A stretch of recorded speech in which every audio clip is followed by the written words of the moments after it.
it's Nick, CEO of ILUS International. I thought I'd come to you today with a little bit of an update. I know you've been hearing a lot from JP. I've been really focused behind the scenes on driving the team, getting this whole process done. Uplisting is definitely not for the faint-hearted. The good news is once we've learned, and got the process right and kind of worked out the team and the infrastructure and the people behind that are needed to get this done once, it should become a hell of a lot easier going forward. So anyway, I know there was a lot of shareholders messaging saying they haven't heard from me for a while. So here I am, actually coming to you from the sofa that I did the very first ILUS podcast from, in my home office. And I reflect back on kind of the 2-year journey. Certainly got to have a lot more grey hairs since that first podcast, and the roller coaster that we've all been on. So anyway, today I thought I would just start off by talking a little bit about the macro stuff, some of the funding involved, kind of behind the scenes, and then a little bit more about the actual uplist process, as well as the actual future outlook for ILUS in terms of dividends and further spin-outs, etc., etc. Now, I know very well from everybody's perspective, everybody's point of view, we hear you loud and strong. The people want to see action, not talk, not hot air, which obviously I'm hoping that you guys are starting to see that action starting to fall into place.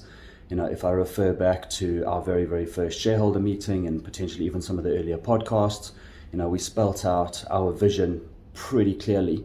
We are building a conglomerate, we're building a sustainable value business, a business that's going to build value for shareholders and generations to come. And these things don't happen overnight.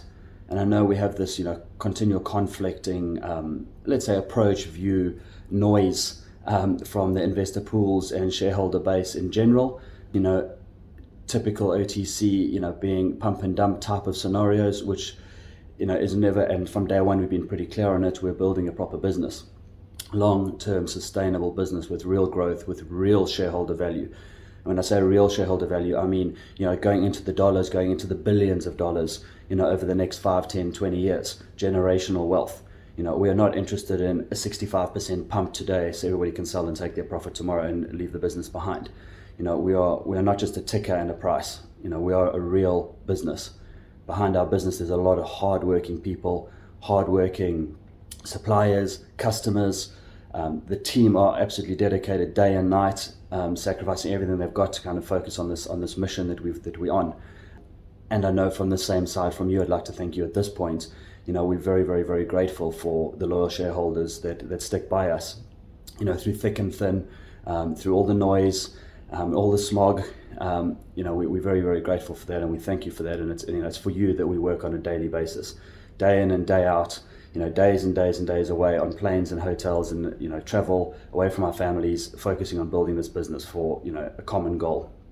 So, while we hear the short-term shareholders, screaming for hype and screaming for pump, we're building a proper business, guys. And if you want to, invest in a proper business that's going to create something long-term, we're the right investment for you, I hope. Certainly we believe you are. By the way, this is not investing advice. So, let's reflect back from where we started this journey. And I think the market has this misconception, of where things are today. I'm not talking from an ILUS perspective. I'm talking from let's say, a macro perspective.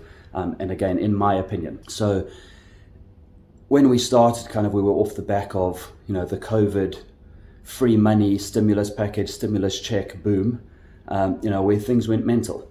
There was so much froth in the market that things were not real, totally not real. But people got it so into their mind, and I mean this with respect, people who are uneducated on the trading floor, who are trading, off apps or whatever on their phone in their lunch break, who maybe don't have that experience, how to actually understand the proper business fundamentals, how to understand the balance sheet, how to look at growth opportunities, management team, etc., etc. Not purely just following the trend like a sheep in a Twitter group or a Discord group or a whatever group, with very little due diligence and then complaining when they lose their money. That huge, and that unfortunately is a big percentage of the investor pool. Now, I think we've shaken a lot of that out. Our stock was heavily focused, it was heavily loaded with that through the boom times, because obviously we were growing at a phenomenal rate. And if we kind of just talk that through in a bit more detail, somebody would put in $500 from a free check or whatever he got. Didn't have the expense because during COVID time, he wasn't going out, or he or she, sorry, he, she, they, whatever you want to call it, just saying people in general. The people would get some money, throw it into a stock. Every stock was just going mental. They didn't have the expense at that time because of COVID, so they weren't traveling as much, they weren't partying as much, they weren't driving to the office, there was no tax and car and fuel and parking and all this, fewer dinners with their families out, etc. So people lived in this artificial world of, well, I throw some money into the market or into Bitcoin or into some random shit, some random shit coin. Things go mental. They turn their 500 into 2,000, their 2,000 the next day into 4,000. By the end of the month, they're on 10,000. 18 months later, they're sitting on 150 grand trading account. That person now thinks he's a legendary trader. Oh my God, look what I've done. Look, look how good I am. Meanwhile, the fundamentals weren't there for the majority of those trades. It was purely hype in the Twitter rooms and kind of the social media platforms. But that person got into their mind that their trading desk was worth 150 grand and they, blah, blah, blah. And obviously now that fat is gone, money's been pulled out of the market, the froth is gone, the foam is gone, we're now back to real fundamental businesses. And it's the real fundamental businesses now that now kick in. And the people that are in those real fundamental businesses are the ones that will benefit long term. And I know this may sound like, baby stuff to people, but we get it. We get this abuse on a daily basis from shareholders. What's happening with the stock? What's happening with the stock? I think now we've had that shakeout. We're now at a place where we can build solid foundation going forward. We've got a very clear roadmap, which we've had from day one, and we're following step by step. And those people that were sitting with a 150 grand trading account across, 20 random stocks, most of them, they didn't even know what they were. They were just a ticker and a price. Those have all dwindled down to triple zeros or almost nothing left. And obviously now the pressure all comes on the companies. Well, it's the company's fault, it's the CEO's fault, it's the product's fault, it's the market's fault, it's SEC's fault, it's somebody's fault.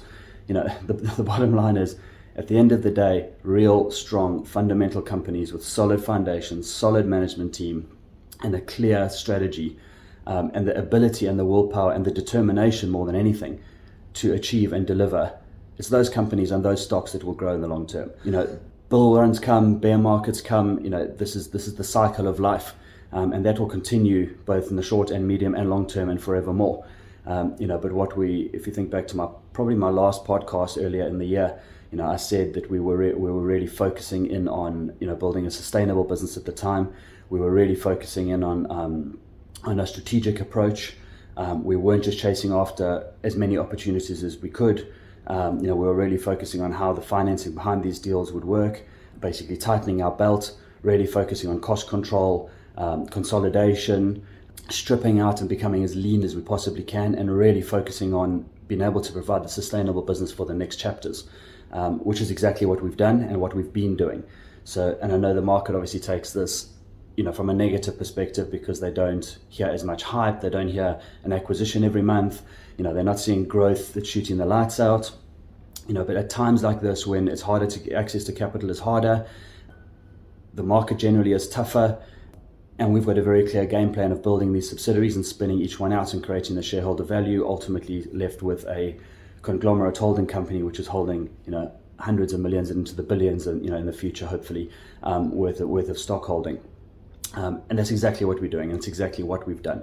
So, I'm sorry you're not maybe getting the hype and kind of all the, big blowout PRs that you were used to last year and the previous years. But I can assure you there's good stuff going on behind the scenes.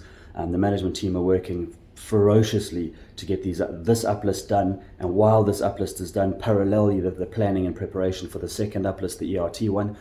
And the team is really focused on that, because as those teams, and I'll talk about it later in this podcast, the access to capital for the bigger deals is really available on the larger markets, not on the smaller markets. That's really what we're gearing ourselves up for. So at this point, I'd like to say that yes, it's been a roller coaster, but I think and for certain, we're not where we would like to be on the share price. We're not where we would like to be in terms of liquidity and trading volume. But in terms of an operating business, I think we are pretty well off where we set out to be, in terms of our strategy and our roadmap ahead, and certainly our ability to deliver. We would like to have built our management team a little bit bigger, with a few more, highly experienced Wall Street professionals. But obviously that comes at a significant cost. So the timing has been critical of that. We've been really minimizing, trying to not load additional cost, additional debt into the business at this point, until we're able to leverage a little bit more reasonably costed funding and have the access to funding more freely available. So let me get on to talking about kind of the funding within the OTC space at the moment. So I just want to touch a little bit into the sort of the financing available in the OTC market at the moment. So sort of, again, the necessity for our uplist and our uplist strategy, and how that uplist strategy on a financial basis impacts and benefits ILUS, ultimately benefiting you, our shareholder. So what we've seen over the last, let's say 12 months-ish, maybe even going back almost 18 months, is that there's been a really heavy clampdown from SEC and sort of the regulatory bodies on OTC finances. I'm going to use the broad term toxic finances, but let's just say finances in general, whether that's being hedge funds, small family offices, private individuals, financing, but essentially I'm talking primarily unregistered funds of any description. And those guys, OTC has been born and brought up and grown up on that type of financing for the last, 20 years, 30 years, who knows. But typically those type of fundings were convertible note basis, and then obviously the S1s kind of and the Reg A's, both Tier 1 and Tier 2. But obviously a typical Reg A or an S1 is a slow, expensive process.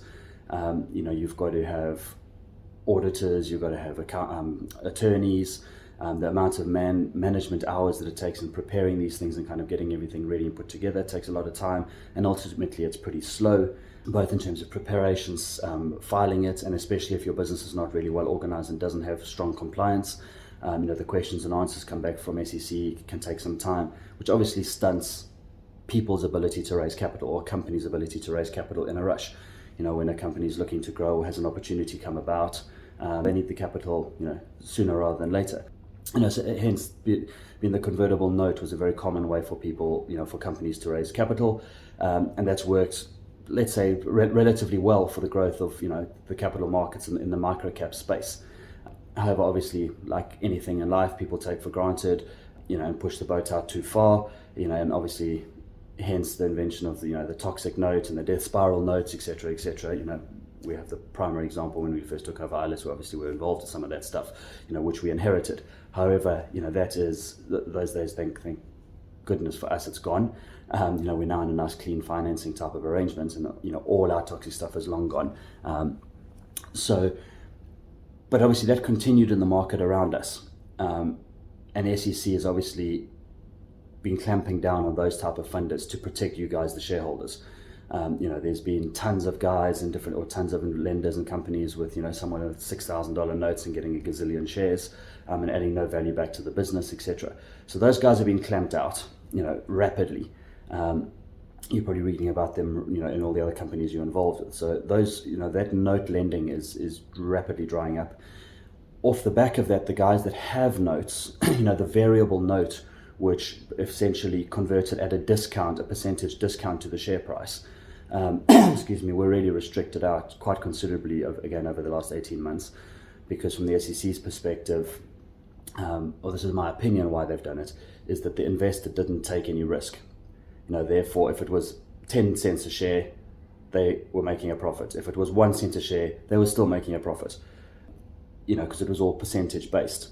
Obviously, that got clamped out to a fixed price shareholder, a fixed price conversion, and the alternate price was only allowed in under a default circumstance, or under a specific defined circumstance in the agreement, where all agreements will have a reprice model in the capital markets. That's pretty standard, because obviously it's a moving variable target. But in terms of the standard, note. But what this really meant is now people are sitting over the last 18 months that have got matured, 24 months even, that have got matured notes, are now sitting with paper that can convert at, let's say, 6 cents hypothetically, but the stock is trading at 3 cents, which means they can't convert out anyway. So they're now sitting with loads of paper, but very limited access of liquid cash. So of course, that's meant the toxic guys are gone.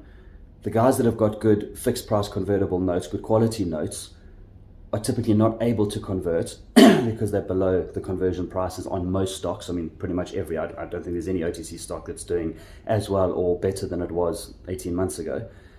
Therefore, they're all underwater and can't convert and don't have the liquidity to lend back into the market.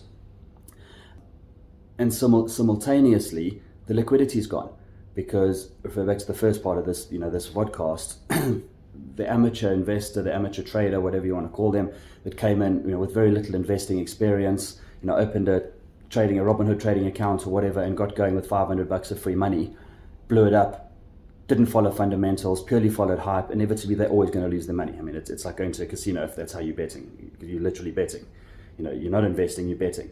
So inevitably, the house always wins on that type of scenario because you're not investing on any fundamentals. So those guys have gone, so that, again, that foam has gone out of the market, which mean, and those guys were the crazy liquid traders, they were trading, every time I went up a cent, they were buying and selling and just taking their profits out. Those guys are pretty much gone now, between being wiped out by OTC markets, let's say squeeze, no, that's not the right word, but OTC dilapidation, and across their investments, because they're the same type of guys that are investing in crypto typically. So between the crypto wipeout collapse, as well as the OTC, with reduction, those guys are really disappearing from the market, as it's called. Their trading accounts are just running down to very little. So that means the liquidity's gone out the market.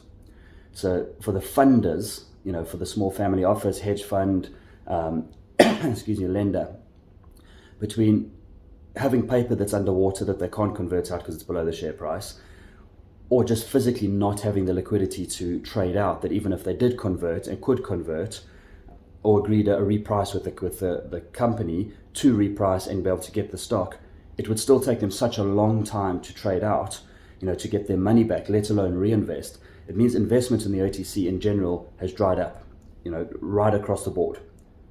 And I mean completely across the board. Whether you're a fully reporting company, whether you are shooting the lights out with fundamentals, whether you are, ridiculously strong business, you've just invented the latest cancer treatment, it's difficult to raise money in the OTC space. And we knew this. Go back to my podcast earlier in the year. I predicted this. I said this would happen. Hence why we got ourselves in line to do this uplist at the appropriate time and get ourselves ready. Because the bigger boards are slightly different. The NYSE and Nasdaq, they're slightly different. They have different access to capital because it's institutional money. A lot of it is slightly medium, longer term view, as opposed to the OTC funder really, which is, looking for a 6 month sort of turnaround. They want to put in money today and sort of start to see money back in 6 months or even sooner in some instances. On the big boards, it's slightly different. I'm not saying quality of funding because that's not the right word, but a slightly different, let's say mindset or slightly different strategy of funding, which is why it's really important for us to get up to, the big boards as quick as possible and get access to that bigger capital.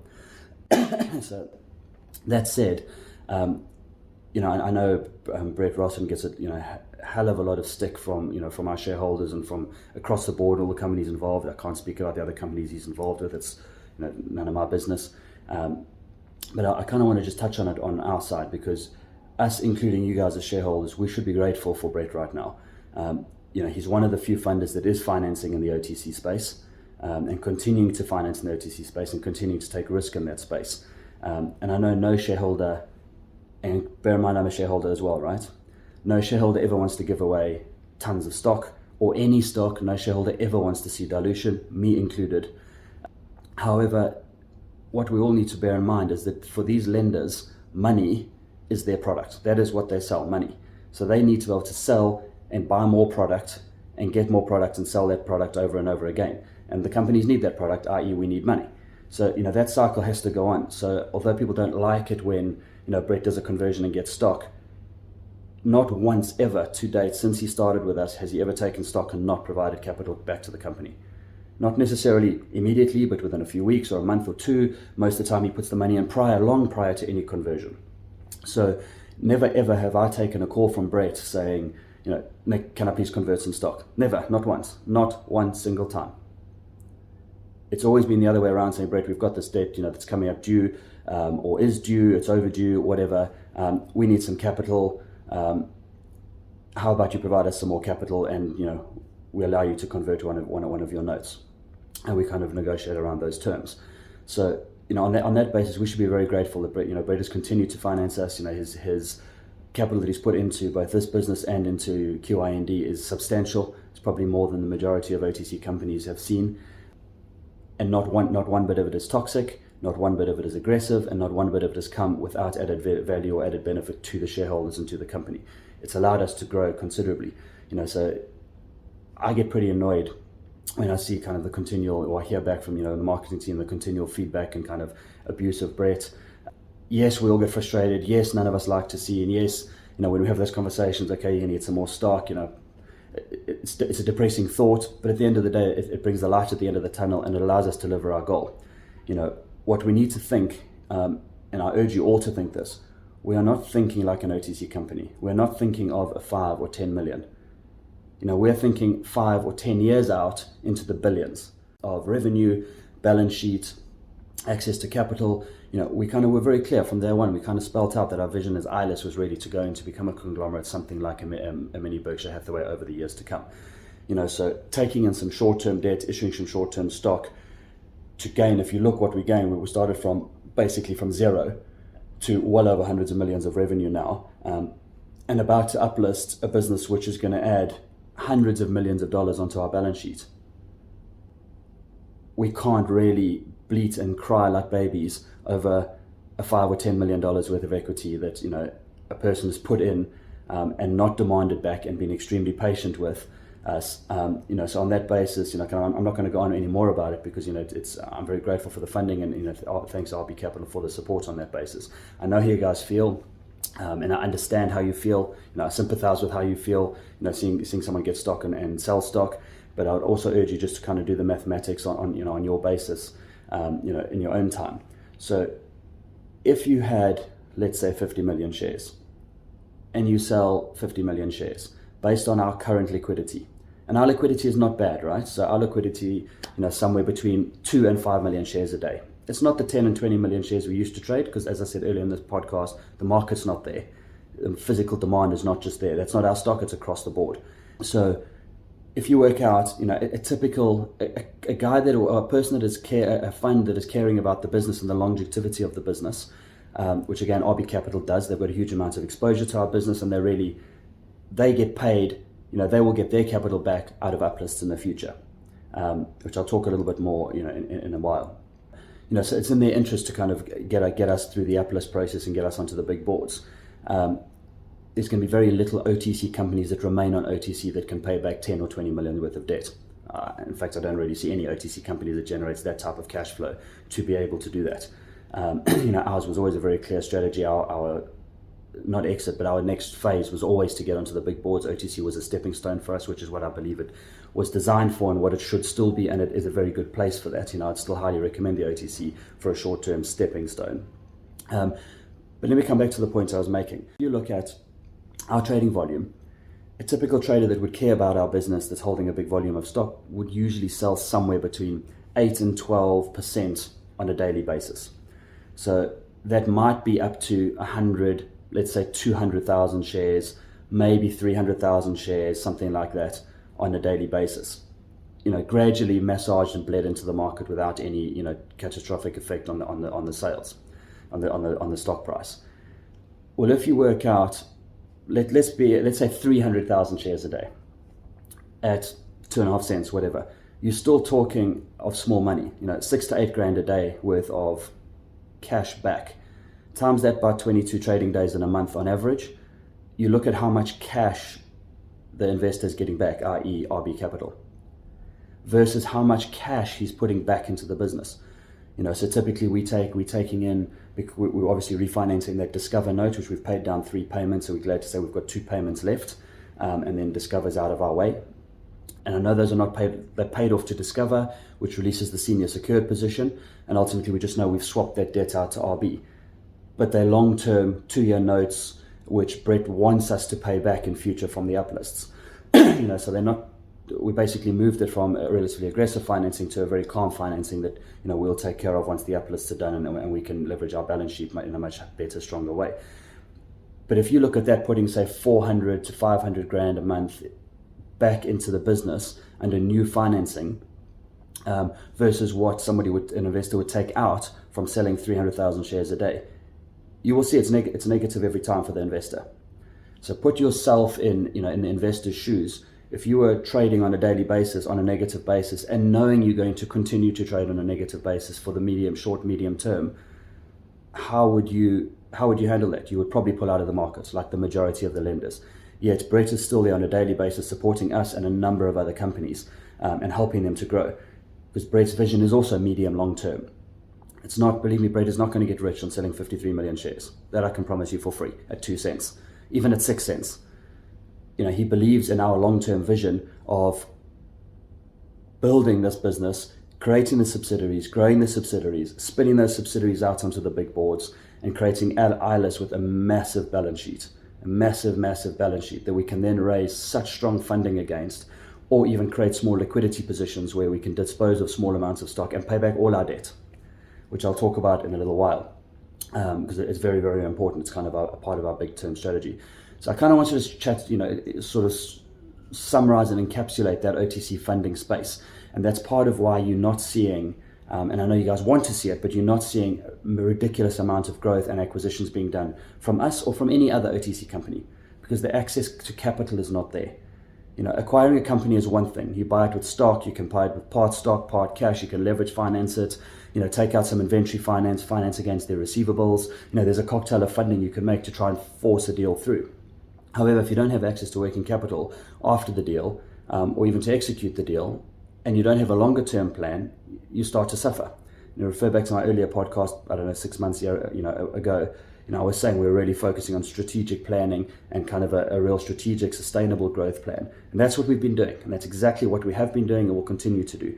Now, off the back of the QIND uplist and later the ERT uplist, we should go into a complete growth phase, an epic growth phase, which again, I'll talk to you about how that funding will work. But we should be going into a growth phase when other companies are still really, really struggling, which should really allow us to leverage on undervalued assets, which I'll talk to you about in a few minutes. So hopefully that's kind of encapsulated that the sort of OTC funding space. People talk about the market not being that bad, and it's this individual stock, or it's our stock, or it's that stock, or it's I think the market at the moment is kind of going through this. I don't know if it's completely in a bear or it's sort of trying to change its mood. Ultimately we're in a difficult time until I think there's change in America in terms of policy, government change, whatever that might look like. I think there's obviously inflationary pressure, interest rates pressure, the liquidity in the market. All of that has had a massive, massive impact on the markets and will continue to in the short, medium term. How long, which is what I said in the beginning of this year on my last podcast, how long that's going to run out is hard to say at this point. I would certainly like to hope that kind of going into next year, it'll start to, really take an upward positive turn. But we sometimes say, people comment to us, well, no, the market's not that bad. Nasdaq's up, this is up, whatever's up. A lot of that is top heavy or overweighted. So what I mean by that is, if you take, let's say Nasdaq, for example, and you take out the top 10 stocks, the FANG stocks, or kind of all the big heavy tech stocks that have just become so massively huge and influential on the global platform, the Apples of the world, the Googles of the world, Meta, etc. If you remove those stocks, the Teslas, if you remove those stocks, the rest of the market is in a dire position. It's really, really, really struggling, and it's massively, massively down from where it was 18 months ago. So when we say that the market conditions are not in favor, that's really what we mean. We're not talking about individual companies that Apple's having 0.5% up every day, only a couple of red days a week type of thing. We're not looking at those individuals. We look at it as a macro perspective. And if you look at the OTC, a stock will drop 6%, and then it'll have 3 or 4 green days. But the 3 or 4 green days don't equal 6%. Then it has another red day. It's this continual deterioration, as you've seen in our stock.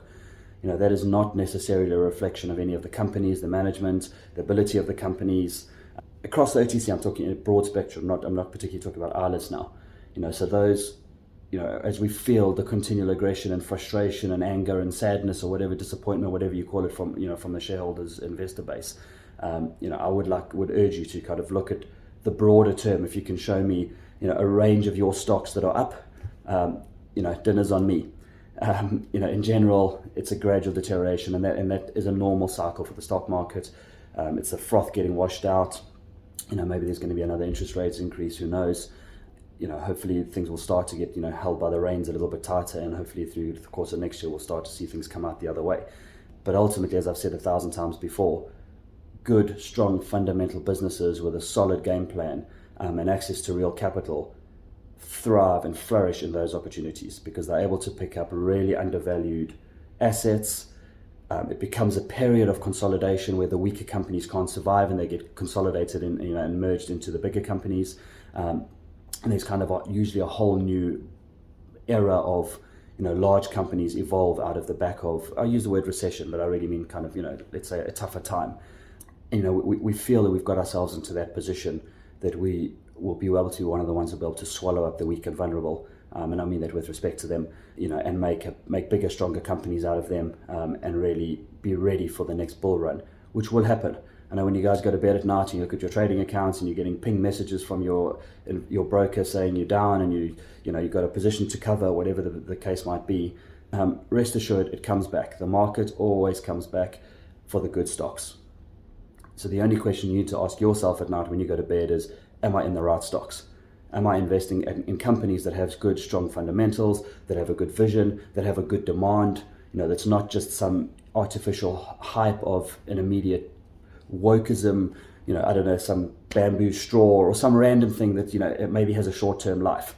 If you're investing in proper fundamental businesses, in my opinion, you're going to be okay in the long run. You're going to have some pain, you're going to sweat, you're going to have a bit of bloodshed, over the next year. But in the end, you should come out in a really good position. Anyway, I leave that thought. And again, guys, this is not investing advice. This is just my personal perspective. And I'm going to go into some a little bit more interesting topics for you. So I'm going to talk to you a little bit about the exciting part of this next short-term chapter, the uplist. And I say short-term because it really is short-term in the life of the business, although it may feel like a lifetime on a daily basis. Certainly does for us. So just to talk through the steps, it's reiterating what JP already said last week in his vodcast. So the 10Qs filed today for QIND. The 10KT will be filed, we're aiming for some point next week, hopefully in the earlier part of the week, but we're certainly aiming and doing everything we can for next week. And I'll say this out loud, guys, it's not in our interest to delay this. So while you guys get frustrated about any delays, so are we. Believe me, the team work day and night to get this thing done. We want to get onto greater things of growing the business and doing some more acquisitions and getting some more stuff done and get the ERT spin-off underway. So we want this off our desk as fast as possible and let the banks and the professionals get on and do what they've got to do. So we certainly have no interest in delaying this whole process. So, I get that out the way. So 10Q today, 10KT next week, and let me just sort of talk you through that. That is not an SEC requirement for the S1. That is to do with what they call a seasoning rule by NYSE. So what that really means is they want to see a full year after a major acquisition. And obviously, Quality is a major acquisition for us, which was done at the end of June last year. And therefore, we don't want to hit the stumbling block. And I think I've said this to some of the shareholders that I've spoken to on a one-to-one basis. We're trying to get all the hurdles, obstacles, trip hazards, potholes out the way in advance of us going to the next stage. And I think and we might take criticism for that, but we would like to think down the line, everything becomes much smoother. Where a lot of companies are very quick and kind of get led, as I always say, the tail wags the dog, get led by the shareholders to just get it filed. We could have filed our S1 3 weeks ago. The S1 has been sitting totally complete 3 weeks ago. So it could have been filed. Then we would have had 10 comments, 20 comments, and all these trip hazards, and then you guys would have come back annoyed at us because it's now taken 60 days to become effective. And ultimately we just wasted everyone's time and frustrated everybody and have the roller coaster of the share price. So we've got kind of probably the best experts available in the market to us who are working on this case with us. They're probably some of the most seasoned executives in this space. So, we would like to think we've got the best counsel available to us to kind of get us to make sure that these trip hazards are dealt with prior.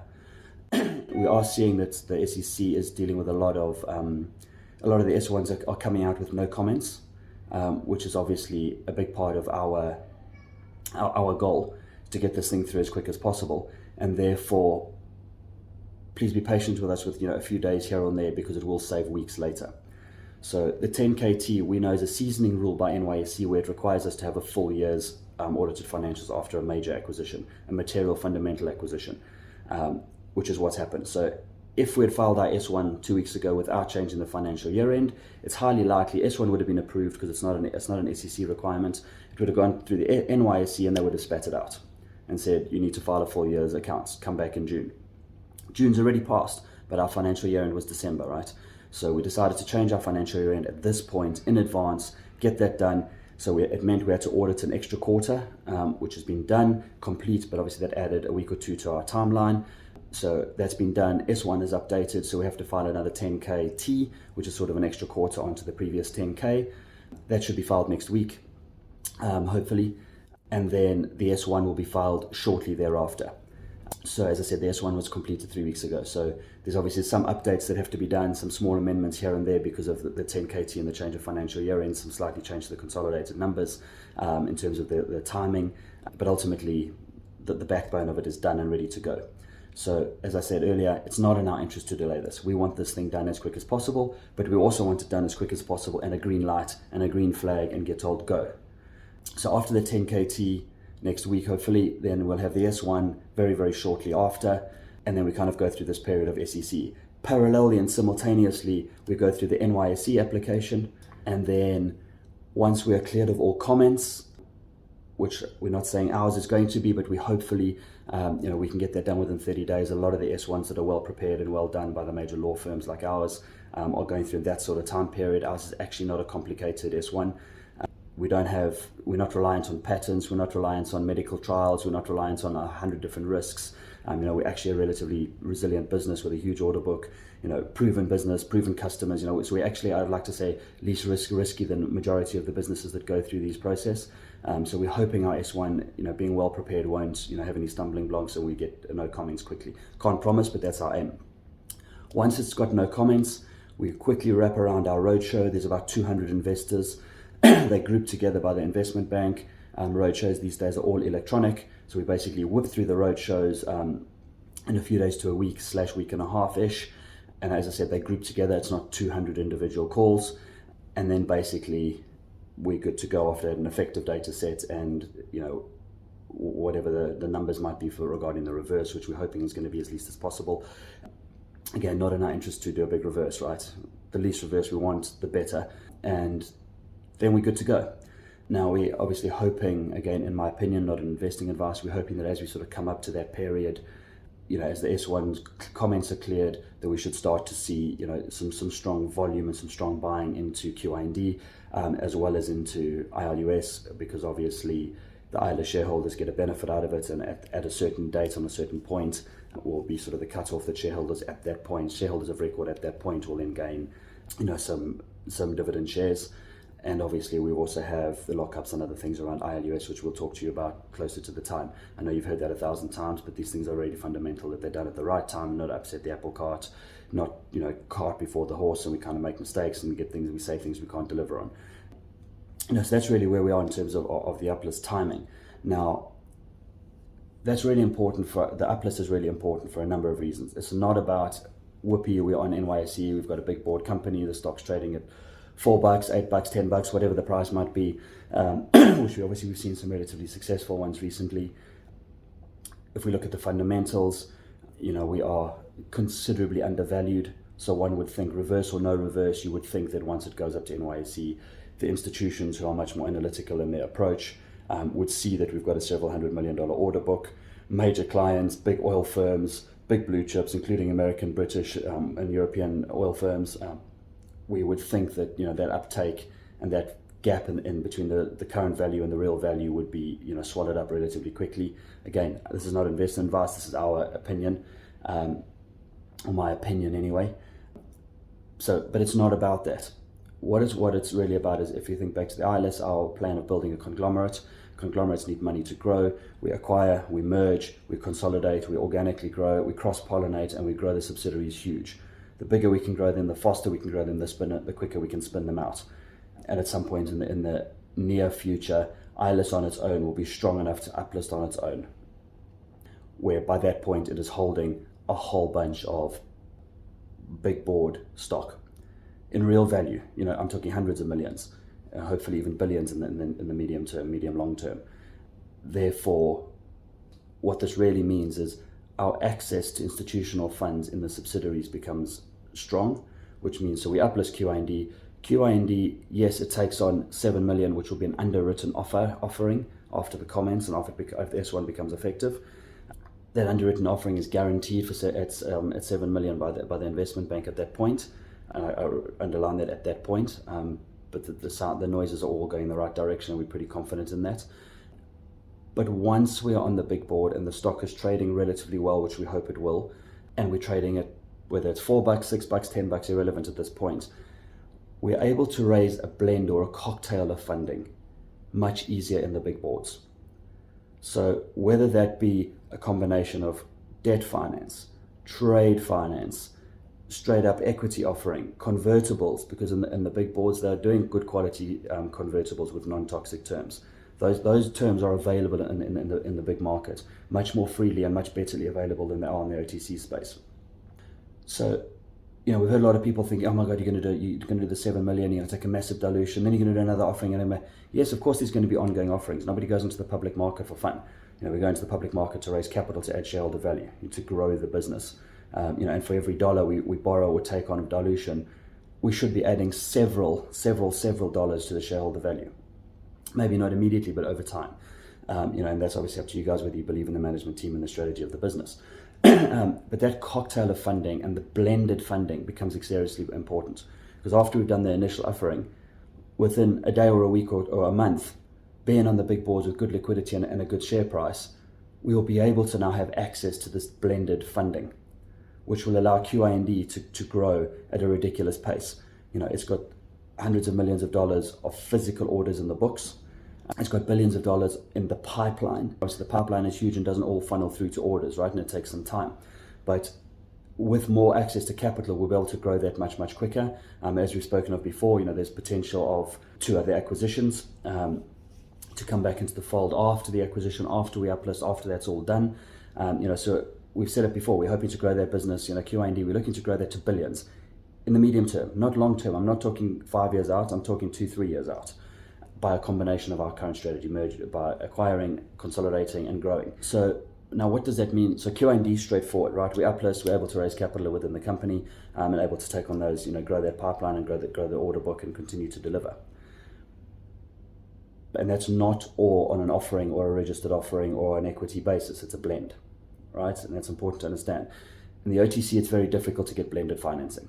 Very, very, very difficult, or leveraged finance, or any sort of cocktail, because most of the funders in that space, the small private offices, family offices, etc., hedge funds, non-registered hedge funds, etc., don't necessarily do proper AR funding, don't do proper asset registering, asset funding, don't do, the convertible note market, as we said, has shrunk. So it's very difficult to get that cocktail of funding. And then any note provider now takes a senior secured position, which means that the AR is already gone. AR meaning age receivables, so kind of your money that's owed to you has already been effectively sold to the convertible guys, and it becomes really difficult to get any blend of financing. You're really left with one-dimensional financing. You either take a note or you take dilution. That's more or less it. The AR financing is becoming a bit more common now. But that's really the bottom line on OTC. The big boards is totally different. There's specialist funders in all of those spaces, all of them. Whether it's AR, whether it's leverage, whether it's assets, which allows you now to put together a much more aggressive acquisition target, much more aggressive growth plan, because you're able to finance it much easier, much quicker, much more affordably, on better terms, with a more long-term outlook. But what does this really mean for ILUS? Because this is not a QIND podcast, this is an ILUS podcast. So what this really means for ILUS is the following. So first of all, we're not intending, and we certainly have no ambition, and it would be stupid for us to expect that we're going to do this first round and lose control of the company, which we've seen floated around on various different Twitters and social medias, and we're getting emails and WhatsApp messages and Signal and whatever else about, come on guys, let's be real. We don't work up at our butts off to grow this business to give away control at the first step. Of course we don't. And we've got a plan, we've got a structure, we've got a strategy around how we would raise that capital without without too much dilution at this first phase. And as we've said before, kind of as the pie gets bigger, yes, everybody's piece gets smaller, but the pie is bigger. That, really that is the fundamentals behind it. So if we just keep the numbers as they are now, and don't quote me on the exact numbers, this is kind of, I'm trying to give you an idea of how it could work for ILUS, and how, what some of the stuff we've got in our mind.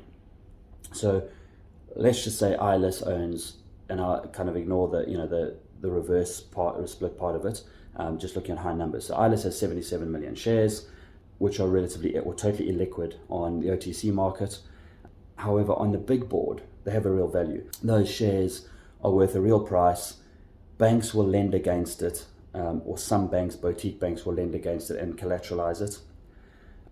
We have the ability, because it's a strong, hopefully there'll be a strong demand for the stock.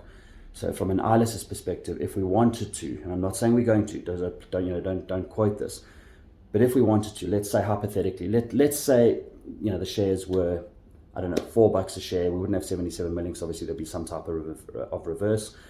But let's just say hypothetically, and don't quote me again, let's say it's a 2 or a 3 to 1, something like that. We might have 35 million shares. We theoretically could pledge 2 million, 5 million shares, whatever, to a boutique bank to take in really well-priced capital to be able to pay down ILUS's debts. And if you recall back to what I said earlier in this podcast, Brett wants to be paid back. He doesn't want to be converting out stock, selling at 2 cents. His funding at the moment is a means to an end for us to grow us, to get us to the big boards. That is his strategy. So he only converts the minimum that he needs to, that we need him to. So we'll be able to take in that capital and pay down our debt.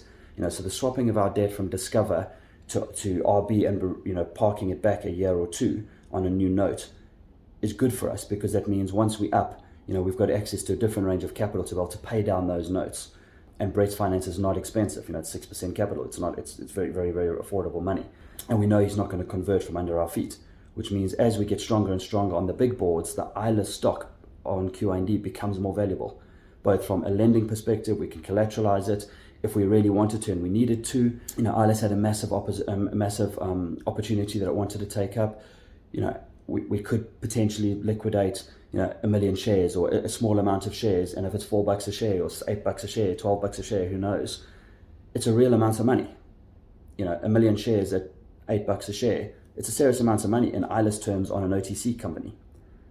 You can imagine, let's just say, I'm just putting this out there in inverted commas, let's just say, and again, I'm not saying we're doing this because it's not our plan. Our plan is to hold control and as much of the shares as we possibly can for as long as we can. But let's just say hypothetically we sold 1 million shares at $8. We'd pay down almost all ILUS's debt. ILUS would now be sitting owning a huge portion, still complete control of QIND. By then ERT spun out, a huge percentage of ERT, which would be the same sort of numbers, and be pretty much debt-free and have access to capital. And at that point, the current OTC guys will be bleeding. The market will continue to be suffering because it's not going to just come out of this, this bear market through next year. So theoretically, our opportunity then to grow and swallow up, those, say, weaker firms should really come into its own. And then our roadmap really becomes clear for our investors. And we know, guys, we're very, very, very conscious of it, that you hear talk, you hear hot air, you see hot air, you just want to see results, you just want to see it done, you just want to see it on the scoreboard. So do we.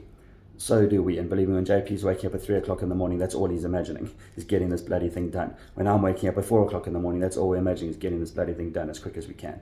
So, please don't think we're sitting with our feet on the desk waiting for greener pastures, because those greener pastures are not coming in the OTC space. As I said earlier, we've got a really good strategy, and we believe we're on track to deliver that. And that's why this first uplist becomes so fundamentally important. And ILUS is roadmap, because it gives us that access to capital, it gives us that collateral, it gives us that access to liquidity, and because we've got good quality funders, we should be able to make the most of that. Now, on the same boat, it's not one, so that gives ILUS shareholders some dividends, and at the same time, going forward, we have an ERT one. The access that ILUS has had to capital, it allows us to grow Hyperion, Replay, eRaptor, and some of the other businesses. And all of those businesses have got $100 million revenue potential of their own. And they don't take a lot of money to grow. The way they're structured, they're lean. The way they're structured, we should be able to grow those relatively quickly which means it's a QIND uplist. Shortly after, 3-6 months later, it's an ERT uplist, a fourth uplist, a fifth uplist, a sixth uplist. Meantime, by then we're now on the hunt for more acquisitions and more valued assets. So this conglomerate, you can see how it sort of starts to form its way out. But we know, coming back to the basics, it's about delivery on this one. We're well aware of it, and we're doing everything we can. We've spelt out the timeline. JP spelt it out last week. I spelt it out this week.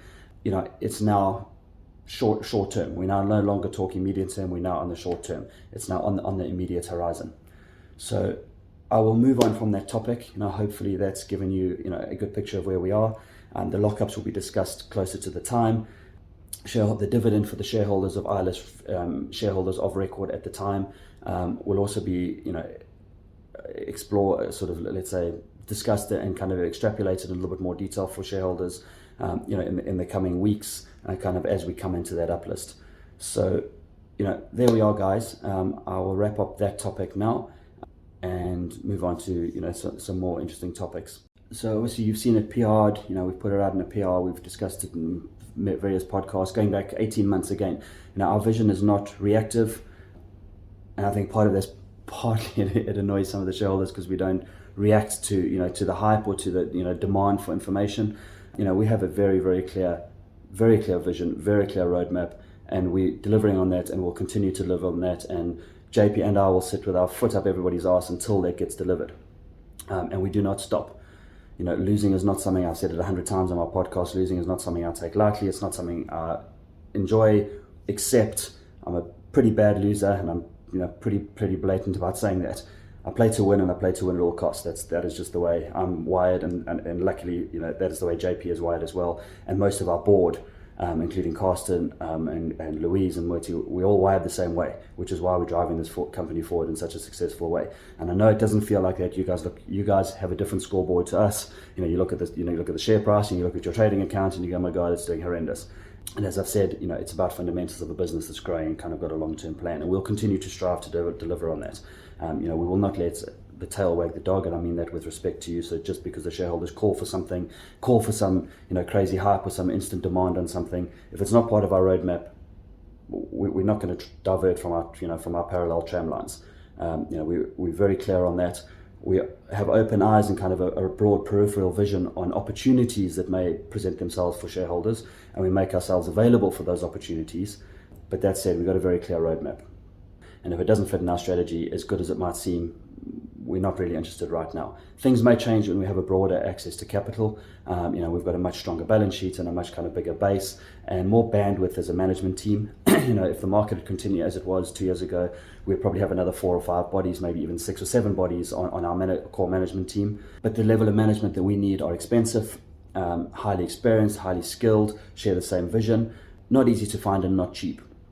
So it's all about recruiting them at the essential time.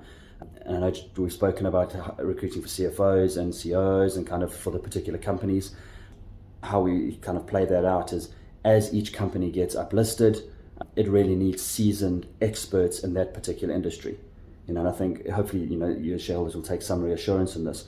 JP and I don't profess to be oil experts at all, and we don't even profess to be NYSE experts at all. We are business experts, and that we quite happy to say confidently.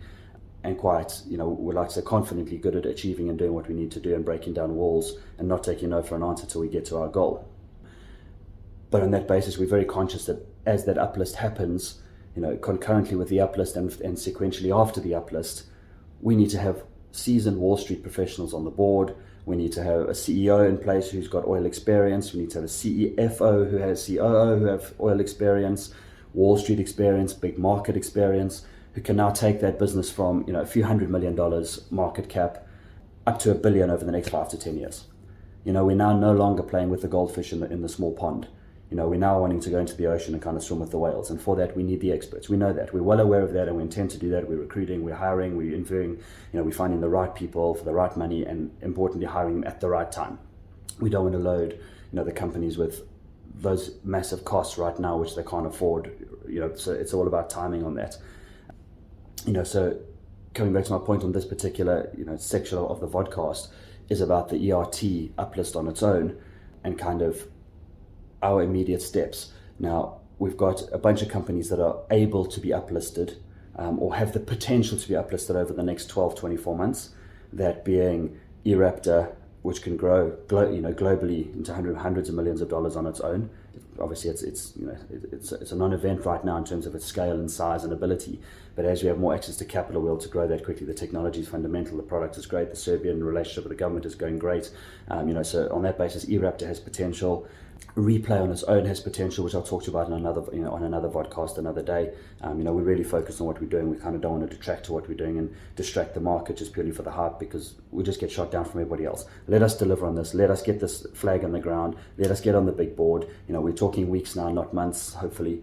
Or certainly if it is months, it's not more than 1 or 2. 3 at a very, I don't think it's going to be 3, so let's not even go there. The point being is, as those companies grow, slowly will the experts be brought in to grow and develop those companies, i.e. Dan Peters. Some of you met at the shareholders meeting. He's obviously on board for the ERT business. As we said, it's finding the right people is difficult. Dan Peters is one of the right people for us, hence why we took that opportunity to hire him early. And thanks to you, Dan, for kind of the hard work and sacrifice you're making. Working on a baby boy's salary at this point, so we appreciate that very much. And I'm sure the shareholders would like to thank you for that too. But as we grow out this, the ERT business, what's really going on right now on a daily basis is we're starting to consolidate. So just so you know for the timing, so we're consolidating all the fire and rescue businesses into ERT. So ERT is a subsidiary under ILUS. So Georgia Fire is going in there, Bullhead's going in there, AASS is going in there, Firebug is going in there, BCD is going in there. So we're consolidating all those into a new set of financials within that ERT business, which is under ILUS, again, 100% owned by ILUS. That those consolidations have to get a consolidated audit, which we're physically busy with right now. So once that is done, then we'll be able to basically start to work for the ERT uplist, which is really pretty much a repeat of what we're doing now. Coming back to how I spoke about the finance in the first section of this podcast, our access to capital is important. So that ERT business, we would intend to acquire. We've got 2 opportunities, both which are verbally agreed. We can't sign letters of intent because physically we can. But if we sign letters of intent, it'll slow the uplisting process down, because SEC, once we physically sign something and we kind of legally bind it to it, SEC wants to know everything about it. What are the risks? What are kind of the upsides, downsides, audits, all that stuff around it, which obviously we don't want to delay any uplisting potential by 1,000 questions for something that we could easily do straight after the uplist. But there's 2 acquisitions. One, which we've spoken of, for a year, 18 months. I've known the CEO for, I don't know, maybe 10 years. JP's probably known him 7, 8, 9 years, I don't know. They got a large wildfire business in Spain, operation in California, something in South America. Seriously strong business, growing at a phenomenal rate, really around the wildfire space, which obviously is the hottest topic and will continue to be the hottest topic for the next foreseeable future, with global warming and all these type of things going on. So, and people's habits changing. So we would look to acquire that business, and we look to acquire the US business that we've spoken about before. It's an emergency rescue vehicles business in Florida, manufacturing. Last year it did close to 60 odd million revenue. It's got 150 odd million dollar worth of order book. Very strong business, seriously strong business. And we would look to really acquire those 2 businesses into ERT, whether we acquired them both prior to the uplist or acquired one and then uplisted and acquired the second. We're still working through those fundamentals.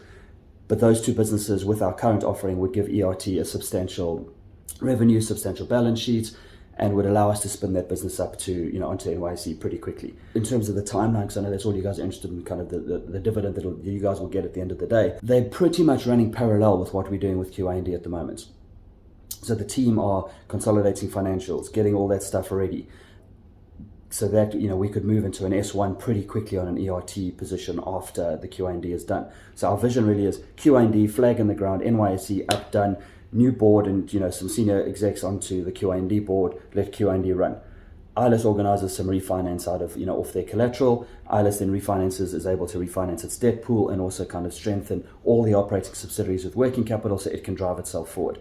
Simultaneously, the team now focus on the ERT uplist, which really is consolidating the financials, audit, S1 prepared, and basically getting that ready to spin out an uplist. It's that simple. It's really a copy and paste of what we're doing at the moment. Now there may be, some slight differences because we haven't acquired those big businesses yet, and so there's going to be some slight variation, but essentially the process is fundamentally the same. So it's a carbon copy and paste. So once we've done this one, then that one will be up. ERT will be up relatively quickly after QIND. I say relatively quickly in the medium term. Let's say it's 3 months, 6 months out after QIND, but either way, it's not a long way out. Again, dividend for shareholders, stronger ILUS balance sheet. ILUS has more access to capital. Meanwhile, we've been growing Replay and eRaptor aggressively, and Hyperion, and hopefully acquired another chunky asset which we've just started early discussions with. And then there we go. Then you can see how the copy-paste model goes. QIND up, ERT up, eRaptor up, and slowly we go for the next 2 years, just pushing out, incubating, and growing out our own subsidiary companies. So hopefully it again gives you some idea of the timeline behind that, and what that really can mean for you in the future. So ILUS looking forward, huge balance sheet, liquid assets, strong capital base, access to capital, strong exciting subsidiaries that can grow, strong boards running each and every individual company, and effectively the beginning, what we like to say, the beginning of the delivery of our roadmap. You guys may say our roadmap started a year ago or 2 years ago, so at our first shareholder meeting. Sure, the roadmap started, but we're really, after this QIND uplist, we'll say now our game begins. Now, for the first time, we now believe we're now on the map, on the way forward.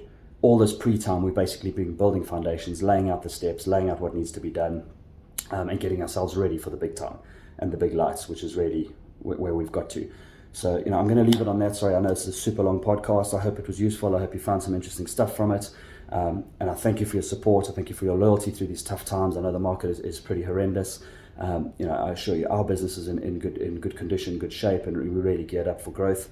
And, we are focused on a daily basis bringing you value to the shareholders. And it's you that we work for on a daily basis. So I apologize, for any frustration you might feel, or, any fact that it's taken so long. But I assure you your best interests are in our interests. So I will leave it there, and thank you for your time. Thank you for everything. All the best.